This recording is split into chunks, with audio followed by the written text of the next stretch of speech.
20 minute में 20 खबर में आपका स्वागत है और मैं हूं आपके साथ प्रियंका राय। हम अगले 20 मिनट में आपको देश दुनिया की 20 ऐसी खबरें बताने वाले हैं जो इस वक्त न केवल सुर्खियों में हैं बल्कि दिलचस्प और अहम भी हैं। तो शुरू करते हैं 20 मिनट में 20 खबरों का सिलसिला। सबसे पहले देखते हैं राजस्थान की कौन कौन सी खबर इस वक्त अहम है। पुलिस के खिलाफ नारेबाजी कर रहे ये लोग झालावाड़ के मवासा गांव के रहने वाले हैं। प्रदर्शन कर रहे लोग दरअसल पुलिस वालों से इसलिए नाराज हैं क्योंकि 1 महीने पहले मवासा गांव के एक युवक की हत्या मामले में अब तक पुलिस कुछ नहीं कर पाई है। न तो पुलिस ने आरोपियों की गिरफ्तारी की है और न ही इस मामले में अभी तक कोई ठोस कदम उठाया है। आपको बता दें कि 16 अगस्त की रात मोरसिंह नाम के शख्स की हत्या उस वक्त कर दी गई थी जब वो अपने परिवार के साथ घर पर सो रहा था। उनके घर आए 4 बदमाशों ने पहले तो घर में लूटपाट की थी, फिर घर की महिलाओं को घायल करने के बाद मोरसिंह की हत्या कर दी थी। इस मामले में आरोपियों की गिरफ्तारी नहीं होने से मृतक के परिवार के लोग दहशत में हैं और 12 दिन के अंदर पुलिस को एक्शन लेने के लिए अल्टीमेटम भी दिया है। पूरे महीना पर हो गया, आज तक भी ने तो पुलिस सुनाई कर रही ने कोई भी सुनाई नहीं कर रही। मेरी ताजी कौन माँ को चिल्ला चोट करी, कोई ने नहीं सुनी, कोई नहीं दौड़ पाया, आज तक कोई भी सुनाई नहीं कर। कितने दिन हो गए लगभग घटना को? महीनों भर होगा हमारे दिनों में। बाड़मेर में निम्बानियों की ढाड़ी स्थित नेशनल हाईवे के टोल प्लाजा पर मंगलवार को फिर एक बार टोल कर्मियों के साथ मारपीट हुई है। टोल प्लाजा पर लगे सीसीटीवी में मारपीट की ये पूरी वारदात रिकॉर्ड हो गई है। इन तस्वीरों में साफ नजर आ रहा है कि टोल प्लाजा पर एक स्विफ्ट कार आकर रुकती है और उससे एक एक कर 3 लोग बाहर निकलते हैं। स्विफ्ट कार से निकलने वाले इन तीनों के हाव भाव से अंदाजा हो जाता है कि ये यहाँ लड़ाई करने आए हैं। कुछ ही देर बाद ये तीनों मारपीट भी करने लगते हैं। इन तीनों को हंगामा करते देख कुछ और टोल कर्मी वहाँ पहुँचते हैं, लेकिन ये तीनों उनके काबू में नहीं आते। बताया जा रहा है कि इन तीनों से टोल कर्मियों ने जब टोल मांगा तो ये बिफर उठे और मारपीट करने लगे। टोल मैनेजर की रिपोर्ट पर पुलिस ने इन तीनों को गिरफ्तार कर लिया है। पुलिस का कहना है कि इन तीनों ने इससे पहले भी 10 सितंबर को टोल प्लाजा पर मारपीट की थी। अब पुलिस इन तीनों का इतिहास खंगाल रही है और ये जानने की कोशिश कर रही है कि इन्होंने कहीं और तो इस तरह की वारदात को अंजाम नहीं दिया है। जोधपुर से लाइव चोरी की हैरान कर देने वाली तस्वीरें सामने आई हैं। यहाँ एक ज्वेलरी शॉप से चोरों ने लाखों के सामान की चोरी की है।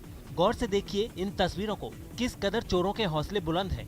सीसीटीवी में रिकॉर्ड हुई तस्वीरों में साफ दिख रहा है कि चोर पहले ज्वेलरी शॉप का शटर तोड़ते हैं और दोनों एक एक कर अंदर दाखिल हो जाते हैं। अंदर पहुंचते ही चोर बड़े इत्मीनान से दुकान का हर हिस्सा खंगालते हैं और जहां से उन्हें जो भी कीमती सामान मिलता है उसे वो समेटते जाते हैं। जिस ज्वेलरी शॉप में चोरी हो रही है वो जोधपुर पुलिस कमिश्नरेट के मथानिया थाना इलाके के तिमरी गाँव की है। ज्वेलरी शॉप के मालिक का कहना है कि उनकी दुकान से चोर 2 किलो चांदी के अलावा सोने और चांदी के कई गहने अपने साथ ले गए।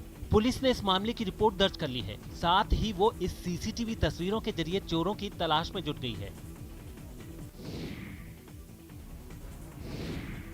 बस के आगे का हिस्सा बिगड़ चुका है और इस बस ने जिस पिकअप वैन को टक्कर मारी है उसके तो परखच्चे उड़ गए हैं। इस हादसे में पिकअप सवार शख्स को गंभीर चोट आई है और उसे अस्पताल में भर्ती कराना पड़ा है।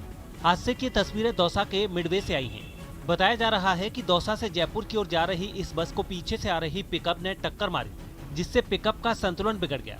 इसी दौरान पीछे से एक और बस आई और उसने भी पिकअप वैन को टक्कर मार दी। इस टक्कर के बाद पिकअप वैन करीब 100 मीटर दूर लहराती हुई दूसरी ओर रॉन्ग साइड के डिवाइडर को पार कर सड़क पर लगे बैरिकेड में घुस गई। इतना ही नहीं, pickup van Jaipur Lalsot bypass पर पुलिया के पिलर से जा टकराई, जिससे पिकअप सवार शख्स गंभीर रूप से घायल हो गया। इस हादसे की खबर मिलते ही पुलिस और हाईवे सेफ्टी की टीम मौके पर पहुंच गई और जख्मी शख्स को अस्पताल में पहुंचाया गया। उसके बस के जो अड़ी है उस चक्कर में वापस बैलेंस बिगड़ गया इसका। उस चक्कर में उस रोड से कूद के डिवाइडर को और इस रोड पे आया और ये बैरियर पड़ा, बैरियर तो टायर बस गए, तब जाके पिलर टक्कर मार कर। प्रदेश में बढ़ती ऑनलाइन ठगी पर अंकुश लगाने के लिए बनाई गई cyber financial fraud control unit ने 6 महीने के अंदर ही ठगों का ऑनलाइन एनकाउंटर शुरू कर दिया है और इस यूनिट का कारगर हथियार है 155260। जी हाँ, ये वो नंबर है जहां ठगी का शिकार होते ही कॉल करने के बाद ठगों पर शिकंजा कसना तय है। अब तक इस यूनिट ने 3 करोड़ राशि रिकवर की है। पूरे राजस्थान में जहाँ भी 155260 पे कॉल होते हैं वो हमारे पास लैंड होते हैं। उसका जो कॉल मैनेजमेंट है वो पूरा अभय कमांड के स्टाफ के द्वारा किया जाता है। और इसमें अभी तक जो लेटेस्ट आंकड़े हैं वो ये हैं कि हम भारी मात्रा में करीब 20% का हमारा सक्सेस रेट है, जिसमें हम ठगी की राशि को ब्लॉक कराने में सफल होते हैं। और आपके माध्यम से मैं ये बता दूं कि अगर किसी के साथ भी फाइनेंशियल फ्रॉड हुआ है तो उस राशि को रोकने का जो शॉर्ट तरीका है, जो फास्टेस्ट तरीका है, वो 155260 ही है। Cyber financial fraud control unit के हेड डीसीपी क्राइम दिगंत आनंद की माने तो ठगी होने के बाद अगर पीड़ित तुरंत इस नंबर पर कॉल करे तो न सिर्फ उसके पैसे वापस मिल सकते हैं बल्कि ठगों पर शिकंजा भी कसा जा सकता है। गुरुवार को प्रधानमंत्री नरेंद्र मोदी दौसा में नए बनने वाले मेडिकल कॉलेज का वर्चुअल शिलान्यास करेंगे। जिस जमीन को समतल किया गया है, इसी जगह पर नया मेडिकल कॉलेज बनना है। बताया जा रहा है कि दौसा के भांडा रोज मोड़ के पास मेडिकल कॉलेज के लिए जमीन आवंटित की गई है। पीएम मोदी दिल्ली से वर्चुअली मेडिकल कॉलेज के निर्माण के लिए शिलान्यास करेंगे। इस कार्यक्रम में सीएम अशोक गहलोत, चिकित्सा मंत्री डॉक्टर रघु शर्मा और प्रदेश के कई और मंत्रियों के शामिल होने की भी बात कही जा रही है। वर्चुअली शिलान्यास के लिए दौसा में करीब सभी तैयारियां पूरी कर ली गई हैं। कलेक्टर पीयूष समारिया खुद मौके का जायजा ले चुके हैं। गुरुवार को दौसा जिले को बड़ी सौगात मिलने वाली है। दौसा में मेडिकल कॉलेज का शिलान्यास होगा। प्रधानमंत्री नरेंद्र मोदी वर्चुअल रूप से इसका शिलान्यास करेंगे। यहाँ पर पूरी तैयारियां शुरू हो चुकी हैं। वर्चुअल रूप से आयोजित होने वाले इस कार्यक्रम को लेकर यहाँ मेडिकल कॉलेज का जो जमीन है, जिसका जमीन का आवंटन हुआ है, यहाँ पर जमीन को समतलीकरण कराया जा रहा है और जो यहाँ पर ये जो पेड़ उगे हुए थे इनको भी हटाया जा रहा है और पूरे जमीन को समतल कराया जा रहा है। दौसा के अलावा पीएम मोदी गुरुवार को ही सिरोही, बांसवाड़ा और हनुमानगढ़ मेडिकल कॉलेज की भी वर्चुअली नींव रखेंगे। इसके लिए केंद्रीय स्वास्थ्य मंत्री के जयपुर आने का भी कार्यक्रम है। और अब देख लेते हैं कुछ अन्य राज्यों की खबरें। जिस जोजिला टनल का केंद्रीय सड़क और परिवहन मंत्री नितिन गडकरी जायजा ले रहे हैं, ये वो सपनों की टनल है जिसके पूरा होने के बाद श्रीनगर से द्रास, कारगिल और लेह के इलाके हर मौसम में जुड़े रहेंगे। सर्दियों के मौसम में बर्फबारी भी सेना का रास्ता रोक नहीं पाएगी। कितना लंबा है ये टनल आप बताएंगे और अभी तक कितना बना है और कितने टाइम काम हुआ है इससे? ये टनल का लंबाई टोटल 13 किलोमीटर है और अभी तक 400 मीटर का टनल बन चुका है। बट 400 मीटर से स्टार्टिंग जैसे आप देखता होगा, इतना पूरा पहाड़ को काट के इसको पूरा प्रोटेक्शन करना है, जिसको बोलते हैं पोर्टल। ये बनाना भी एक महत्वपूर्ण काम है क्योंकि ये इधर से जब रोड बन जाएगा पूरा प्रोटेक्शन करना पड़ता है, या पत्थर या कुछ भी लोहे रॉक ना गिरे। जोजिला टनल कश्मीर के बाल्टाल इलाके में बन रही है, जो श्रीनगर से 100 किलोमीटर की दूरी पर स्थित है। समुद्र तल से 3000 मीटर से भी अधिक ऊंचाई पर बन रही इस टनल की लंबाई 14.5 किलोमीटर है। मंगलवार को इस टनल का निर्माण कार्य देखने के लिए केंद्रीय सड़क एवं परिवहन मंत्री नितिन गडकरी भी यहां पहुंचे थे। जो यहाँ की स्पेशलाइज्ड मशीनरी है वो चलाने के लिए लोग हिंदुस्तान में भी नहीं है। ऐसी स्थिति है जहाँ सुरुंग में बारूद का उपयोग किया जाता है और इसकी काम है। जोजिला टनल एशिया की सबसे लंबी 2 वे टनल है, जिसमें आपात स्थितियों के लिए कई जगह वेंटिलेशन पॉइंट भी बनाए गए हैं। साथ ही टनल के अंदर रुकने के लिए कई जगह पर वैकल्पिक पॉइंट की भी व्यवस्था है। इस टनल के बनने के बाद 3.5 घंटे का सफर महज 15 मिनट का रह जाएगा। दिल्ली में गैंगवार की आशंका ने पुलिस की नींद उड़ा रखी है। माना जा रहा है कि पिछले हफ्ते कोर्ट में पेशी के दौरान हुई गैंगस्टर जितेंद्र गोगी की हत्या के बाद से ही अपराधियों के कुछ गुट बदला लेने की तैयारी में लगे हैं और इन्होंने ही अपने साथियों के फोन पर कुछ मैसेज भी भेजे हैं।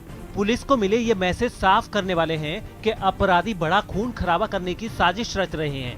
मैसेज में जितेंद्र गोगी की फोटो के साथ लिखा है कि अब इस जंग में कोई सुरक्षित नहीं है, सड़कों पर खून नहीं सूखेगा, जंग के नियम बदल चुके हैं। इस मैसेज के नीचे लॉरेंस बिश्नोई गैंग और काला जठेड़ी गैंग का नाम भी है। ऐसे मैसेज फैलने की खबर ने पुलिस को चौकन्ना कर दिया और पुलिस ने जेलों में बंद अपराधियों पर लगाम कसनी शुरू कर दी है। जेलों में गैंगवार की आशंका की वजह से खूंखार अपराधियों के जेल के अंदर घूमने फिरने पर रोक लगा दी गई है। पुलिस की इस कड़ाई पर मंडौली जेल के कुछ अपराधी भड़क उठे और आपा खो बैठे। इन कैदियों ने अपना सिर दीवार पर पटक कर खुद को जख्मी कर लिया ताकि जेल के अफसरों को मजबूरन उन्हें अस्पताल ले जाना पड़े। 1 या 2 नहीं बल्कि मंडौली जेल के 25 अपराधियों ने खुद को घायल कर लिया। हालांकि पुलिस न केवल हर हलचल पर बारीकी से नजर रख रही है, बल्कि अभी तक हालात काबू होने का दावा भी कर रही है। सबके सब इमाम पर टूट पड़े हैं। कोई थप्पड़ मार रहा है तो कोई घूंसे मारने में लगा है, कोई धक्का दे रहा है तो कोई उसे भीड़ से बचाने की असफल कोशिश करता भी नजर आ रहा है। इमाम की इस कदर बेरहमी से पिटाई की ये तस्वीरें दिल्ली से सटे गुरुग्राम की हैं।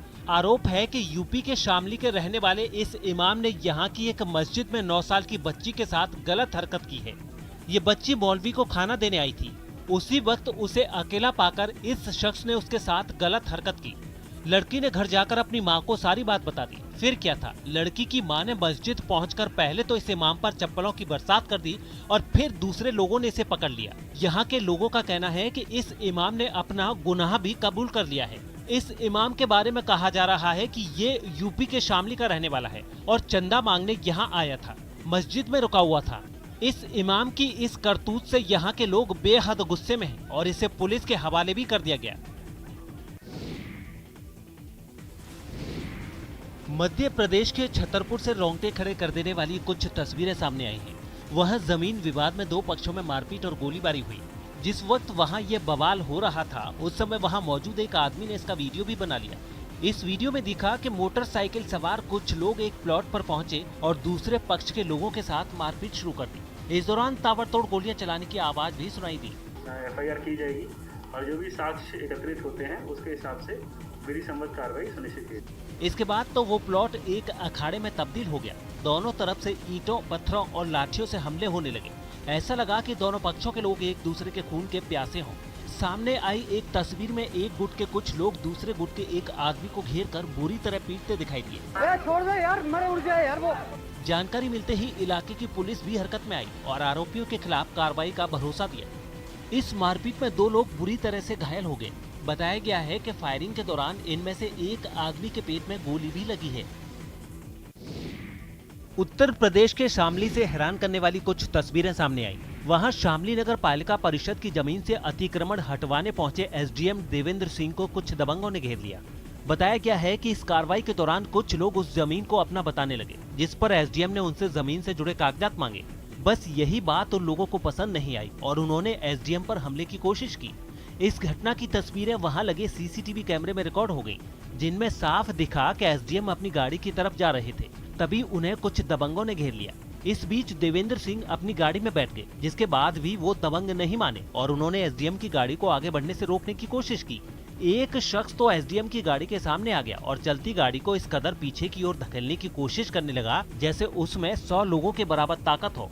इस बवाल के बीच SDM के ड्राइवर ने कार की स्पीड बढ़ाई और वहाँ से उन्हें ले गया। और उनके पास कोई भी कागजात नहीं है, कोई भी आधार नहीं है जिससे कि वो ये सिद्ध कर सके कि उनकी ये भूमि है। बताया गया है कि इस हंगामे के बाद SDM देवेंद्र सिंह ने 15 लोगों के खिलाफ थाने में FIR दर्ज कराई है। उत्तर प्रदेश के कानपुर से दिल दहला देने वाला एक वीडियो सामने आया है। वहां एक तेज रफ्तार ट्रक ने मोटरसाइकिल पर सवार 2 लोगों को कुचल दिया। ये हादसा मोटरसाइकिल सवारों के सड़क पार करते समय हुआ। इस हादसे की तस्वीरें CCTV कैमरे में कैद हो गई, जिनमें साफ दिखा कि मोटरसाइकिल पर सवार दोनों लोगों को सामने से आ रहे ट्रक ने रौंद डाला। ये टक्कर इतनी जोरदार थी कि वो दोनों ट्रक के अगले हिस्से के नीचे आ गए और घिसटते हुए कुछ दूर तक चले गए। हादसे के फौरन बाद ट्रक में सवार 2 लोग वहां से भाग गए और देखते ही देखते वहां भीड़ इकट्ठा हो गई। पुलिस भी वहां पहुंची और घायलों को अस्पताल में भर्ती कराया गया। खबर है कि इलाज के दौरान एक की मौत हो गई। महाराष्ट्र के पुणे के गुरुवार पीठ से हैरान कर देने वाली तस्वीरें सामने आई हैं। यहाँ सरेआम एक गली में खड़ी स्कूटी से एक शख्स 7,25,000 रुपए उड़ा ले गया। खास बात यह है कि चोरी की इस वारदात की तस्वीरें पास में लगे CCTV में भी रिकॉर्ड हो गई। इन तस्वीरों में आप देख सकते हैं कि पीली शर्ट पहने ये शख्स कैसे एक बार स्कूटी के पास आता है और फिर इधर उधर देखकर सड़क के दूसरी ओर चला जाता है। कुछ देर बाद फिर स्कूटी के पास आता है, इधर उधर देखता है। वो पहले इत्मीनान से ये जांच करता है कि कोई उसे देख तो नहीं रहा है। इसके बाद उस शख्स ने मास्टर की से स्कूटी की डिक्की खोली और उसमें से कैश से भरा पैकेट लेकर वहां से तेजी से निकल गया। बताया जा रहा है कि इस पैकेट में 7,25,000 रुपए थे। पीड़ित शख्स ने इसे लेकर पुलिस में रिपोर्ट दर्ज करा दी है और पुलिस इस रिकॉर्डिंग के जरिए आरोपी की तलाश कर रही है। महाराष्ट्र के यवतमाल से एक दिल दहला देने वाला वीडियो सामने आया है। वहां संतुलन बिगड़ने से एक बस नाले में गिर गई, जिसमें एक आदमी की मौत हो गई जबकि 2 लोग लापता बताए जा रहे हैं। बताया गया है कि भारी बारिश की वजह से नाले का पानी पुल के ऊपर से बह रहा था, लेकिन खतरे के बावजूद ड्राइवर ने बस नहीं रोकी और वो पुल पार करने लगा। तभी बस का संतुलन बिगड़ा और वो सीधे नीचे बह रहे नाले में पलट गई। इस हादसे का एक वीडियो भी सामने आया, जिसमें वो बस तेज बहाव के बीच आगे बढ़ती दिखी। बारिश की वजह से नाला पूरे उफान पर था और उसका पानी पुल के ऊपर से बह रहा था। ऐसे में ड्राइवर सड़क का अंदाजा नहीं लगा सका और बस सीधे नाले में गिर गई।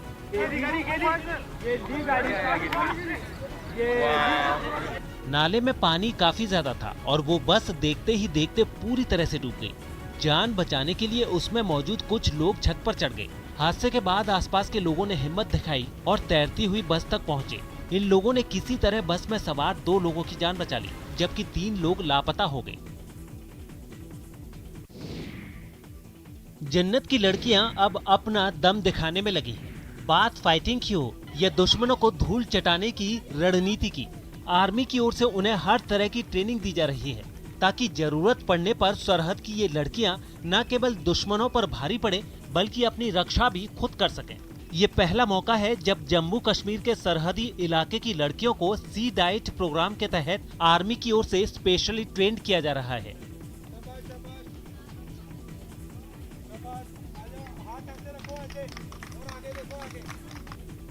Centre for border youth training and empowerment programme के तहत इन लड़कियों को 3 महीने की ट्रेनिंग दी जा रही है।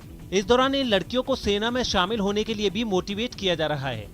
आर्मी की ओर से मिल रही इस ट्रेनिंग से लड़कियां बेहद खुश हैं और उन्हें लग रहा है कि इस ट्रेनिंग से उनकी जिंदगी को नई दिशा मिल रही है।